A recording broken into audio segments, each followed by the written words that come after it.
Besigheidssektore klassifiseer groepe besighede in die primêre, sekondêre of tersiêre sektor. Elke sakesektor word geïdentifiseer deur die aard van die aktiwiteite wat dit verskaf en die tipe produk of dienste wat aangebied word. Die terme industrie en sektor word uittreilbaar gebruik. Nywerheid verwys na 'n spesifieke groep besighede wat bepaalde goedere of dienste in bepaalde velde produseer.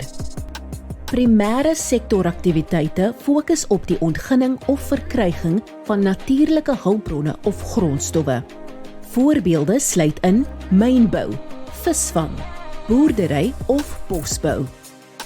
Sekondêre sektoraktiwiteite fokus op die produksie of vervaardiging van produkte om half- of klaarprodukte te produseer. Voorbeelde sluit in elektrisiteitsopwekking, vervaardiging, konstruksie en fabrieke. Tersiêre sektoraktiwiteite fokus op die verskaffing van finale produkte en dienste aan verbruikers. Voorbeelde sluit in groot en kleinhandelaars en dienste soos finansiering, gasvryheid, berging en vervoer. Die primêre sektor onttrek grondstowwe uit die natuur. Die sekondêre sektor transformeer grondstowwe in voltooide goedere en die tersiêre sektor ondersteun die aktiwiteite van die ander twee sektore en verkoop goedere of dienste. Die verhouding tussen die drie sektore is noodsaaklik vir die produksieketting binne die ekonomie. Ondernemings wat in die formele sektor bedrywig is, sluit in klein, mikro, medium en grootskaalse ondernemings soos mynbou en bankwese. Hulle moet by die CIPC geregistreer wees en moet belasting aan die SAID betaal. Werknemers word deur arbeidswetgewing beskerm en ontvang gereelde weeklikse of maandelikse verdienste. Besighede wat in die informele sektor bedrywig is, bestaan uit kleinskaalse tuisgebaseerde bedrywighede, soos karwasdienste en haarkappers.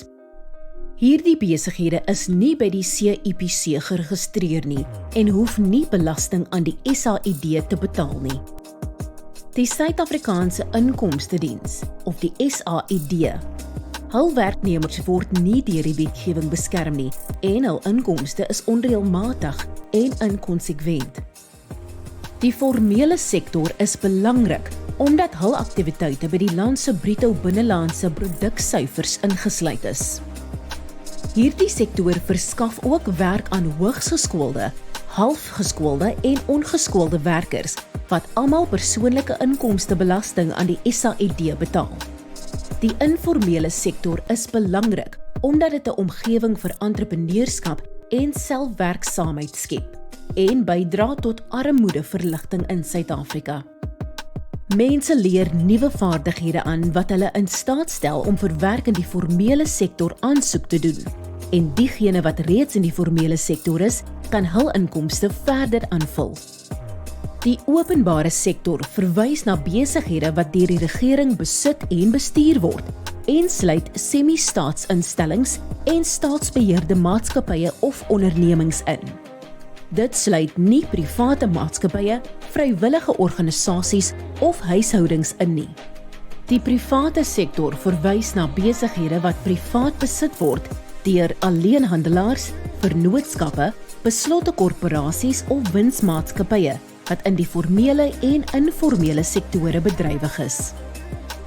Private sektor besighede word gefinansier en bestuur deur private individu wie se doel is om wins te maak. Die doel van die openbare sektor sluit in die verskaffing van openbare goedere en dienste, soos water en elektrisiteit, die skep van werksgeleenthede en die gelyke verspreiding van rykdom, en die verskaffing van infrastruktuur om die ontwikkeling van die private sektor te ondersteun. Die doel van die private sektor sluit in die verskaffing van goedere en dienste om aan verbruikersvereistes te voldoen, die opheffing van gemeenskappe en die neem van verantwoordelikheid vir hul impak op die omgewing deur middel van die KSV-program. Dit ondersteun ook die openbare sektor met openbare private vennootskap ooreenkomste skep werk en dra by tot die belastinginkomste.